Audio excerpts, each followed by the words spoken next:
What's up, YouTube? Welcome back to Celio's Network. So today I'm going to go over the results from Charlotte Regionals and Portland Regionals, the two most recent standard format regionals. Portland was exciting to watch and get the results from because it was the first tournament with Lucario GX legal, which is a promo card that was released in a Lucario collection box. So it didn't come out in the set. It was kind of one of those between two sets coming out release. So we're going to talk about Lucario, what won the tournaments, what did well, what to expect for the upcoming cups. I'm not really going to be talking about what to expect for Toronto because that's still about 2 months away, so we have some time to get ready for that. Before I get into all of this, I want to say thank you guys for everyone that's been watching and subscribing. If you end up enjoying this video, just go ahead and subscribe so you can see all of my content when I upload it. I upload more Pokemon TCG content every Monday, Wednesday, and Friday, except sometimes I won't upload on Monday if I was at a regionals or something like that and I didn't have material that was relevant ready to upload. I've also been streaming every Tuesday, Thursday, and Friday on Twitch at Celios_network, so be sure to check that out if you are into watching Twitch. So yeah, let's get into this. So Charlotte Day 2, there were 17 unique archetypes that we see on this pie chart. Also want to go ahead and say the charts, information, deck lists, meta, stuff like that, all this data I'm analyzing. The actual data comes from PokeStats, TCG on Twitter, LimitlessTCG.com, and RK9 Labs. So all the data I'm analyzing, it comes from there, but all of the analysis and thoughts I'm going to say are all of my own thoughts and opinions on it. So Charlotte Day 2, there were a lot of Buzzwole Lycanroc. We don't have the Day 1 meta because we didn't have online deck lists, but we do have the Day 2, 17 unique archetypes here. Some interesting things we have are the 2 Glaceons in Day 2, the 2 Sylveons in Day 2, the 2 Hoopas in Day 2, also the Zoroark Gallade deck, which at first I thought might have been a typo and they meant Zoroark Gardevoir, but we'll see that Zoroark Gardevoir actually has 2 spots of its own in this Day 2. So they were different decks. There was one deck that was just Zoroark Gallade. So Buzzwole Lycanroc had the most, and Buzzwole Lycanroc ended up also having 4 spots in the Day 2, in top 8, and actually winning the whole tournament. So Buzzwole Lycanroc proved to be, if not the best, one of the best decks, one of the strongest decks, one of the most aggressive, and I also think a reason for its success is its ability to be able to finish out games in Day 1 and not have a lot of ties, because it is an aggressive deck, and whether you're going to win or you're going to lose, I feel like a lot of the games go by just a little bit quicker than all of the Zoroark matchups with the trades and the puzzles of times and those matchups that get really grindy. So yeah, it was a really diverse Day 2. I think this is great for the game that we've been having all of these diverse Day 2s, especially Charlotte being a 900+ person tournament and having a lot of great players. This shows that at the biggest and some of the most competitive tournaments, we still have all of these different decks doing well. I think that's really encouraging to new players and old players alike, because in a lot of card games, people complain about non-diverse metas and the same deck's always winning, and here we have just a whole slew of decks, and they're not even all Zoroark, and Zoroark didn't win the tournament, so I think some people will be happy to hear that. Zoroark Golisopod, Zoroark Lycanroc, and Buzzwole Lycanroc were probably the 3 most hyped decks going into this tournament, and they also had the most Day 2 placements, which I think I expected, and I think a lot of people expected. Going into this tournament, Zoroark Golisopod and Zorak Lycanroc felt like really safe choices. Then we'll go look at the Portland Day 1 versus Day 2 metas. So for Portland, we do have a Day 1 meta. I believe this tournament was about 500 plus players. And their Day 2 was a little less varied compared to the Charlotte Day 2. Some surprises here were the 3 Hoopa decks, the quad attacking Hoopa, Sylveon GX, there were 4 of those, and 3 Espeon Garb. And Espeon Garb ended up being such a great meta call for this deck, for this tournament. And I'll get into why that was. We saw again Buzzwole Lycanroc being the most played throughout Day 1 and having 6 spots in Day 2. So technically it had the most Day 2 spots because the Lucario decks did say 7 on the Day 2 meta share. There were a couple different builds of Lucario included in those 7. There was the aggressive Lucario with Regirocks and Octillery and Catcher, and then there was the Lucario GX with Lycanroc GX and Super Scoop Ups, kind of built like a reimagined Buzzwole Lycanroc that is more focused on Lucario than Buzzwole.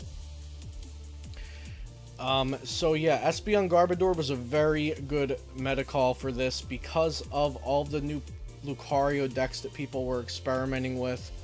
And also Buzzwole GX coming off of having the win at Charlotte and 4 spots in the top 8. I think Xander and the other 2 people that chose to play Espeon Garbodor. First off, I know Xander has played that deck a lot. And so anytime you see one of your favorite decks or a deck you have experience with as a really great meta call, I know myself it's always really appealing to play that deck. So it was a really great meta call because it, in theory, will have good matchups versus most Lucario variants because you can hit them for weakness with both of your attackers, and also against Buzzwole GX because Buzzwole is also weak to Psychic. And all of those people playing Mew EX to counter Buzzwole won't work as effectively versus Espeon GX because of your Garbotoxin in Espeon GX can shut off Mew EX's ability to copy attacks. Although it still would have a little bit of an issue against the people playing Mewtwo instead of Mew EX. But you can still take care of that Mewtwo pretty easily with a Trash Lynch Garbodor. So I'll get into the Lucario variants and whatnot in just a bit. But first, let's look at the Charlotte Day 2 versus the Portland Day 2. So I think I've already covered this, but the Buzzwole Lycanroc doing so well inspired the Espeon Garbodor, and also the new Lucario card inspiring new decks also was a very good reason to play Espeon Garbodor for Portland the following week. We'll see Glaceon GX has no placements at Portland because, well, really Glaceon GX did so well at Charlotte because of all of the Zorak decks, and I believe I know at least one of the Glaceon decks from Charlotte played 2 Mewtwo from Evolutions in it to counter the Buzzwole decks. But Glaceon takes a bad matchup to Buzzwole decks, and I would imagine it takes a bad matchup to Lucario decks as well because of the fast... excuse me, because of the fast-paced nature of these 2 cards. Lucario and Buzzwole are so aggressive, and on those individual cards, there aren't abilities they need to be successfully aggressive. Excuse me. So I think the popularity of Buzzwole and also these new Lucario decks really hurt any Glaceon that might have been at Portland. Actually, let's go back and see how many people played Glaceon at Portland. So it looks like 18 people played Glaceon Zorak on Day 1, and 6 played other Glaceon variants. So there were 24 Glaceon decks altogether, which is not a bad showing for the deck, for the 2 archetypes, for the variants of it. So I would have to hypothesize that Glaceon did very poorly because of the popularity of Buzzwole, Lycanroc GX, and the new Lucario decks that were being experimented with that ended up doing well. So we saw Quad Hoopa and Sylveon each take 2 spots at Charlotte, and then Hoopa took 3 and Sylveon took 4 at Portland. So Sylveon is a mill deck, and Hoopa is actually an attacking deck that the Hoopa acts as a wall. And a lot of decks play none to little counters against Hoopa, and Sylveon's even harder to counter. So Hoopa, you just have to counter by killing the Hoopa. Sylveon GX has 200 HP, resistance to Dark. It's kind of a pain to one-shot it, and most decks can't, especially when you're losing your energy every turn to the likes of Team Flare Grunt, Enhanced Hammer, and Crushing Hammer. Oranguru is a counter to Sylveon. I don't believe that Oranguru from Ultra Prism outright beats Sylveon GX decks, but it is a good card to at least let you have a game versus Sylveon GX instead of just outright losing to the removal and the mill. Hoopa has problems versus Zoroark Gardevoir because of their Gallade or Gallades multiple. So Hoopa is just it performs poorly versus decks that have naturally good non-GX, non-EX attackers. Vikabulu is one of these because you can attack with Vikavolt, you can attack with your Mew from Fate's Collide, and also Espeon Garbodor can shut off Hoopa's ability and then just knock it out with Espeons, or just use Trash Launches if your opponent has used a bunch of items. So Hoopa is a little easier to counter in my book than Sylveon is, but these decks were also very good meta calls because they have naturally positive matchups versus Zoroark variants. I know Zoroark Golisopod is a huge reason to play Sylveon GX, and I saw a lot of people post and tweet that they were happy with the meta call because Sylveon GX just got them a lot of easy games against Zoroark variants with no counter, and I think the same happened for Hoopa, honestly. Zoroark Golisopod completely fell off for Portland. I think it got outclassed by Lucario GX as an attacker in place of Zoroark.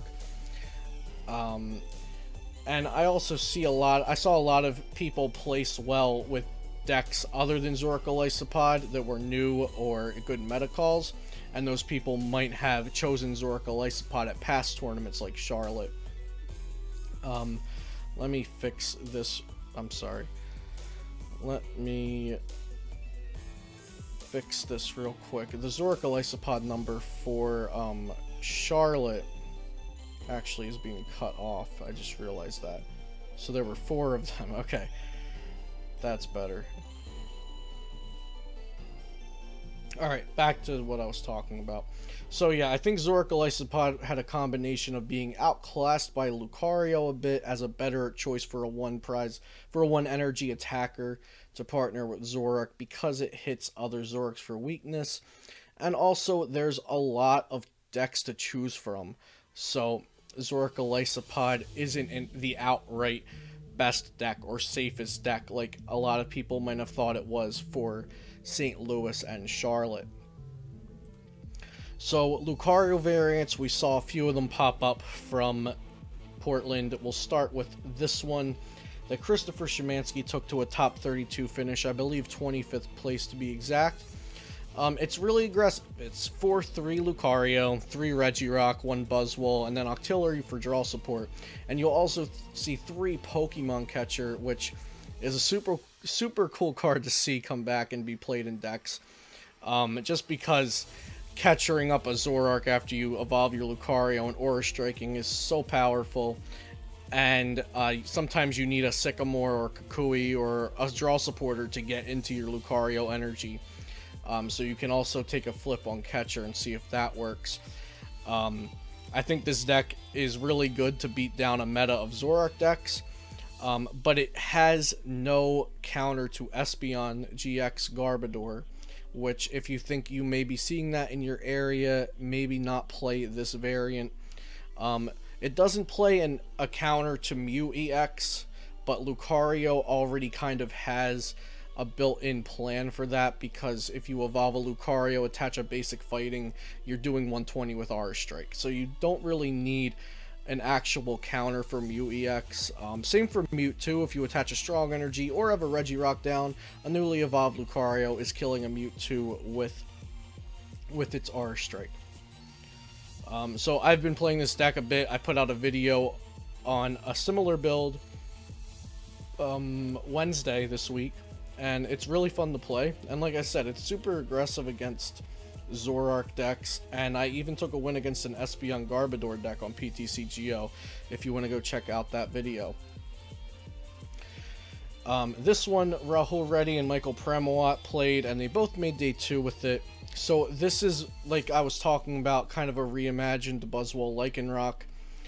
It's playing 3 Super Scoop Up, which, again, a flippy card from the past, and I was super hyped to see Super Scoop Up being played. I love that card. Even though it rarely works for me in the most opportune times, I do really enjoy seeing the card coming back. It's a different item card that we haven't seen being played a lot. It's always nice to get more diversity in deck building.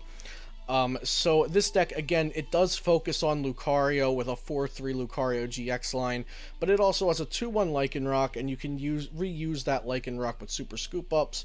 It has 2 Regirocks to help Lucario hit a little more, and it has Buzzwole in case you need a basic attacker in a pinch, or you have a good play to knock out a Zorua early or something like that.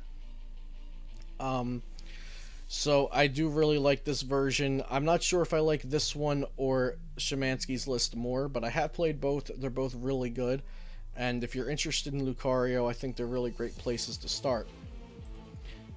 This is the final Lucario variant I'll be covering. Jake Morgan placed 4th in Portland with it. Lucario GX, Zoroark GX. So this is kind of what I was talking about, Golisopod being outclassed a bit by Lucario. You'll just see the 3-2 Golisopod be replaced with the 3-2 Lucario, and I do think it's really strong against other Zoroark variants.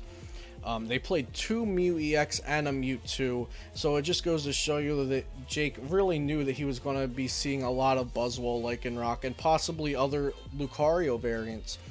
And I would have to imagine that those 3 Psychic attackers really paid off for him, because like I was talking about earlier, there was a lot of Buzzwole doing well and a lot of Lucario doing well at this tournament.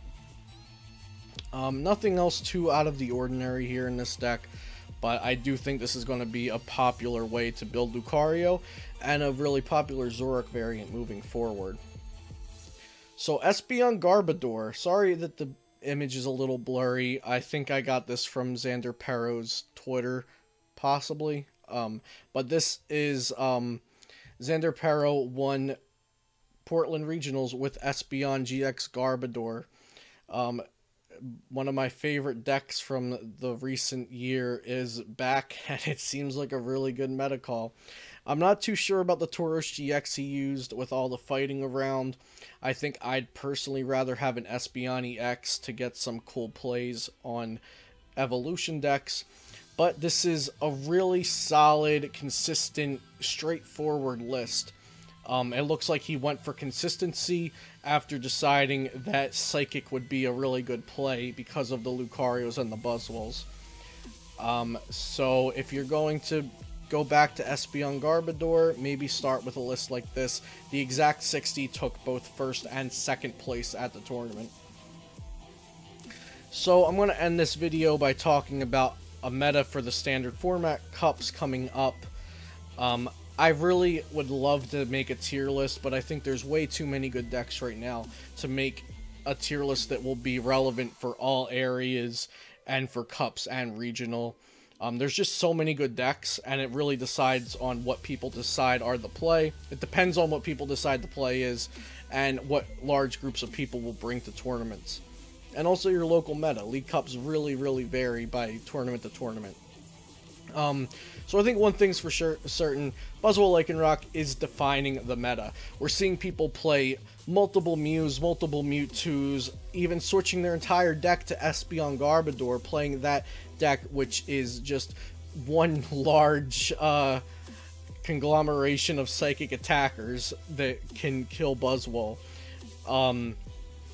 Even Buzzwole Lycanroc decks themselves are playing one or two Mew FCO, or a Mewtwo, an Energy Switch, or an Oricorio to kill Mew EXs and other Buzzwoles.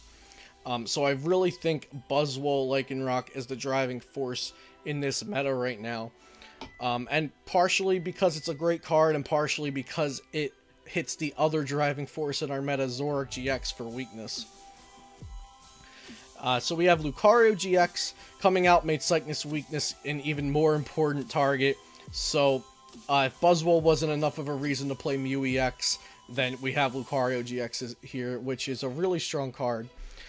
Like I think I mentioned previously a couple times, I do think Zoroark Elisapod is getting outclassed by Zoroark Lucario, but we'll have to see. Zoroark Elisapod is still a consistent deck. It's just you can keep that same consistency and add in a 3-2 Lucario line in its place. But the cards do work a little differently. Elisapod has to be on the bench, Lucario has to be evolved that turn. So decks might be including some Super Scoop Ups in place of the extra Guzma, something like that. But I do think Zoroark Lucario is a very good deck, and people that like Zoroark Elisapod might be turning to that instead. Also, like I mentioned, expect to see decks with both Mew EX and Mewtwo, or multiple copies of either, like we saw in Jake Morgan's top 4 Zoroark Lucario list. It's really important to hit Psychic weakness right now. So there were already so many viable archetypes, like I mentioned a couple weeks ago in my early Charlotte prep video, and Lucario GX makes just even more... Lucario GX is being included in more new archetypes and making archetypes up, and old ones like Espeon Garb are becoming more popular because of it. And lastly, expect to see Espeon Garb at upcoming Standard Cups. People might just like the deck already and say, hey, it's good, I'm going to play it. Or they might see Xander win the tournament with it, it hits Lucario and Buzzwole for weakness, so they might try it out, net deck his list, maybe change a couple cards. So yeah, a couple things to take. I would say expect to see Buzzwole, expect to see Lucario, and expect to see Espeon Garb. Bring your psychic attackers to League Cups this weekend. That's all I have for you right now. I just wanted to tell you guys what was on my mind about Portland and Charlotte Regionals results, and what I think about Lucario. So, stay tuned on the channel for more Lucario content coming next week. I'm going to be seeing just how good this card is, and in what decks it works the best. If you want to see some of that now, like I said, you can go check out my video from Wednesday, playing the very aggressive Lucario deck with, I believe, 4 Regirock EX in it. So that's all for today, guys. Thank you so much for watching. Subscribe to the channel if you like it, and you can watch me stream live PTCGO at my Twitch, and that link is in the description below. Thank you for watching, and I'll see you next time here on Celio's Network.